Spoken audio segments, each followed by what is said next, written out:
Pessoal, cada vez mais, a gente tem falado muito aqui de tratamentos espirituais, né? Das doenças físicas, etc. E o Dr. Sérgio Véncio, ele fez uma palestra lá em Goiás, narrando na crença, na capacidade do homem em poder influenciar os tratamentos físicos.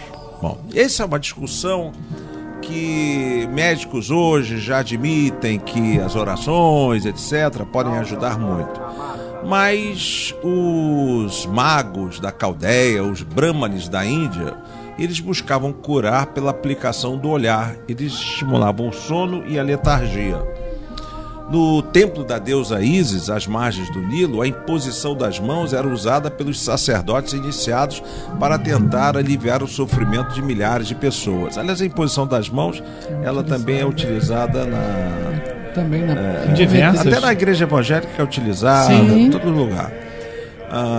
Os gregos, que incluíram no seu modo de vida muita coisa do Egito, usavam a fricção das mãos no tratamento dos doentes. O pai da medicina moderna, o Hipócrates, também cita a imposição das mãos.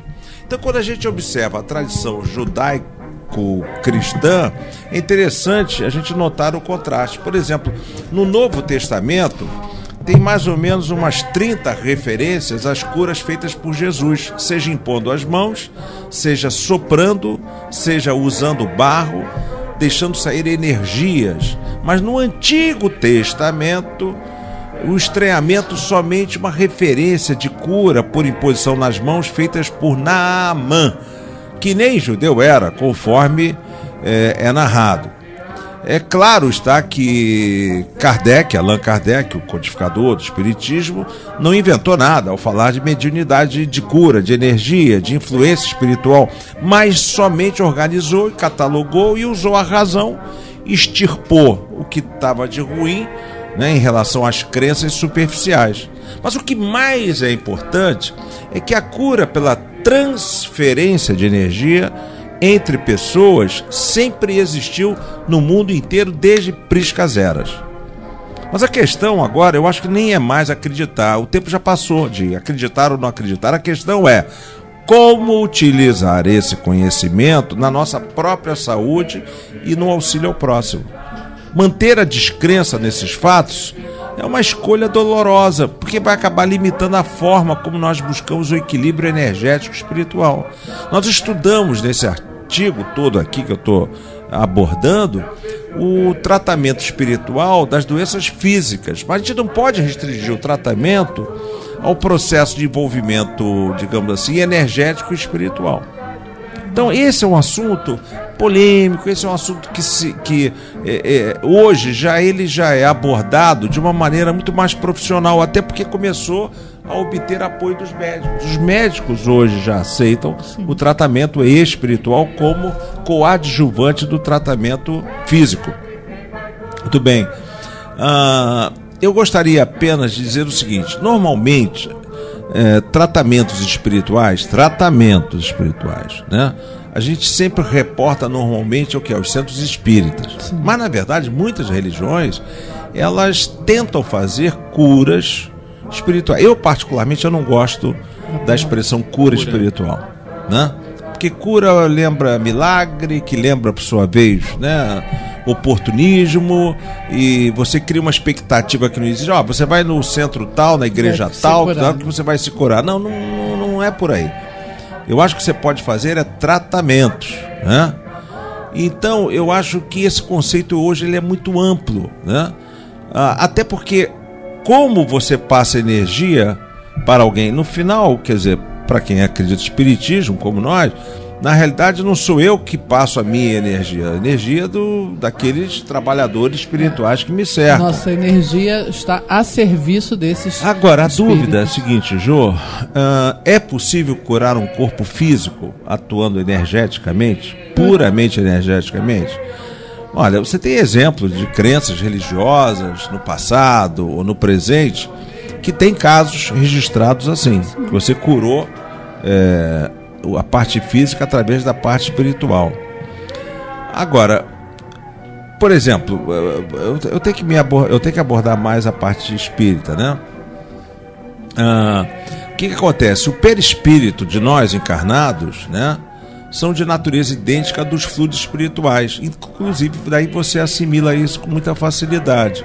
É como se fosse uma esponja, né, que aspira, assim, ela se enche com líquido. E eles acreditam, quando fala de perispírito, que você, para as pessoas entenderem que estão nos ouvindo, você sente as suas sensações, raiva, ódio, passa essa sensação para o perispírito, do perispírito passa Isso. para uma capa que é chamada de duplo etérico, onde estão localizados os chakras, e daí que surgem as doenças no corpo físico. Exatamente, muito bem, Augusto, muito bem. Então, eu acho o seguinte, que você pode treinar isso. Agora, tem que ter seriedade, né? Sim. Você tem que ser, primeiro, você tem que ter muito treinamento. Eu acho que você pode treinar a capacidade de irradiar energia para outra pessoa. Justamente, não só impor as mãos, aí já entra a questão do estudo. A Jo mencionou da questão que quando você está aplicando um passe, já existem estudos que o seu mentor está atrás de você, auxiliando nessa aplicação de passe. Então, quem também está, Átila, nessa linha de frente, ajudando uma outra pessoa, ela tem consciência, ela tem que ter consciência do que ela está fazendo. Não é só impondo as mãos ali. Ela tem que estudar a perispírito, o corpo da pessoa. Se tiver seriedade, ajuda tanto. Sim, rapaz. Estudo, né? O Chico Xavier dizia que muitas vezes uma doença física, né? Ou mesmo quando acontecesse uma provação doméstica no dia a dia nosso, né? Perdeu o emprego, separou, sei lá, um negócio desse tipo. Às vezes isso nos poupa até de acidentes afetivos ou acidentes materiais, ou de fenômenos extremamente desagradáveis em nossa vida. O resultado é uma equação. O grande desafio é que todos nós queremos, e nós insistimos, numa cura automática. Muito rápido. Esse é que é o problema.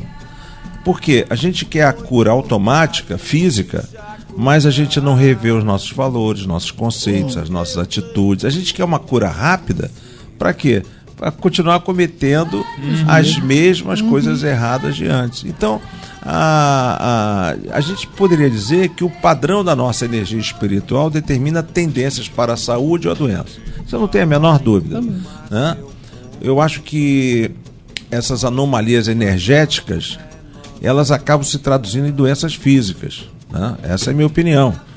E você tem, claro, aquelas, né? É óbvio que tem certas doenças que necessariamente não são decorrentes do seu comportamento, da sua atitude. Você fuma a vida inteira 2 maços por dia, um dia tem câncer no pulmão.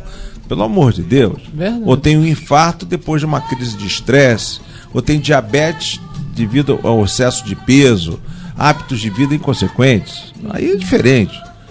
Então essa energia passa a ser adulterada quando acontece isso e atinge o nosso corpo físico. Agora, para fechar esse assunto, é o seguinte, como disse o nosso Augusto Prates, todas esses chakras, isso vai se juntando em determinados trechos do nosso cérebro. Eles chamam de glândula endócrina, etc. Cada chakra corresponde a uma glândula.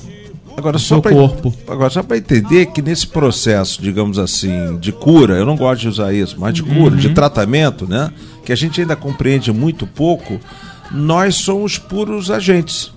Então é muito difícil você julgar, lembrar que essas atitudes, porque fulano fez isso, fez aquilo, ou não funcionou a cura.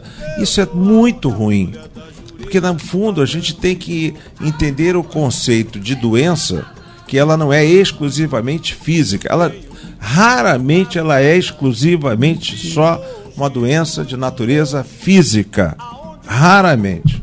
Você sempre tem um componente espiritual, do seu comportamento, do seu temperamento, do seu estresse, e vai por aí afora. E, sobretudo, abandonar essa ideia ridícula de achar que Deus é um sádico que brinca com as pessoas e sai castigando as pessoas que ele não gosta. Sim, é verdade. Ok, vem o segundo bloco aí de Melodias Terreiro com Augusto Prates e a nossa Jo Castro Neves.